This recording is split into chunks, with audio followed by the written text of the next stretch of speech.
All right, our final presenter of the evening is Russ Eagleston. Russ has lived in the upstate for the past 5 years with his wife, Noreen. One of the best things that has come out of living with mental illness is his appreciation of life itself and how fragile it can be.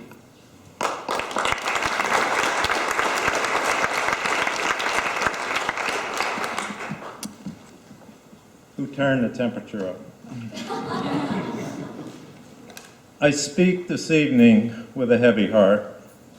My mother, Frances, passed away very recently. She was always there for me with unconditional love. I would like to dedicate this story to her. The numbers on mental illness are staggering. It is estimated that 20% of the population has some form of mental illness. Chances are you know someone, whether it be a friend, a coworker, a family member, or perhaps yourself. 12 years ago, at the age of 49, I was diagnosed with bipolar disorder, an illness that I had no prior knowledge of whatsoever. It came on quick, and it shook our family to the core. At the time, I was employed as a commercial airline pilot, and as a result of my illness, I never flew again. Initially, I had all this excess energy. I experienced racing thoughts and certainly didn't sleep much. Long jogs at bedtime seemed reasonable. Calling friends and relatives in the middle of the night for lengthy discussions didn't seem unusual, at least from my perspective. I literally turned from an introvert to an extrovert over a very short period of time. Being manic is the greatest natural high one can experience, and it can be all-consuming. You feel as if anything is possible and that you are hitting on all cylinders.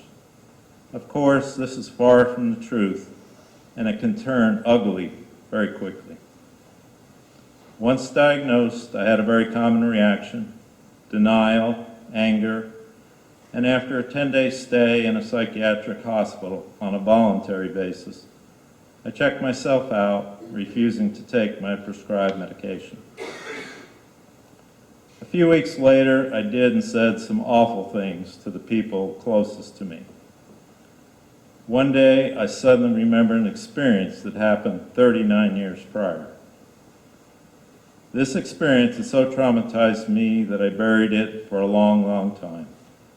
I hid my shame and guilt deep within myself until that day when it all came to the surface. In my altered state of mind, it was just too much to process, and I experienced a break with reality.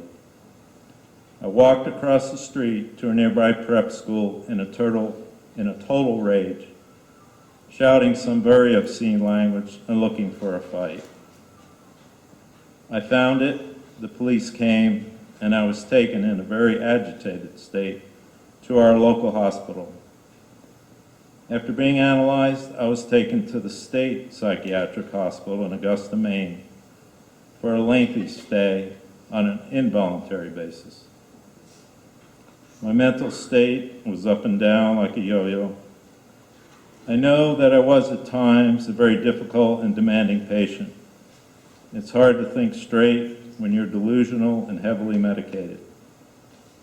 At one point, I knelt down with my arms over my head, convinced the sound of a distant helicopter was in fact coming for me. The authorities were coming to get me.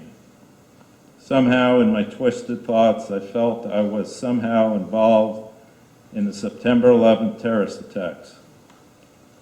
Pull the shades and lock the doors. It's never been this bad before. Help me from myself. I'm in a rage. I can't get away. Take your meds or we'll call the feds. Take your meds or we'll bust your head. I felt as if I were in a dark tunnel with no natural or artificial light, unable to find my way. Slowly, I came to realize that I had a serious problem and I had to deal with it. I started participating in group therapy sessions and slowly made an honest effort to get better, get released, and return home. I honestly thought I was going to return to work and resume my normal activities. Having bipolar is a lifetime ban for a pilot, and I found this very difficult to digest. My dad was a pilot, and I've been around airplanes all my life. I felt as if I'd lost part of my identity. I was looking for someone to blame for this mess. I mostly blamed myself. Once released, it took about a year for me to get stabilized. It was a slow process. Medication, professional help, love and support of family and friends, and most importantly, the love of God helped me to get well and stay well. We lived in a small rural town and it seemed like everyone knew my situation. I sensed it and made me very defensive and angry at times. Living with mental illness is not my fault, damn it. It's no one's fault, but it has to be recognized. I felt that I've been labeled and still feel it today from time to time.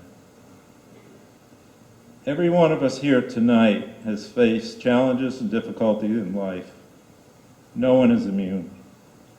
But with challenge and difficulties comes opportunity, opportunity to grow, opportunity to mend fences, opportunity to truly analyze ourselves, opportunity to strengthen our faith, and most importantly, the opportunity to love. I have learned, given half a chance, how the mind and soul can heal.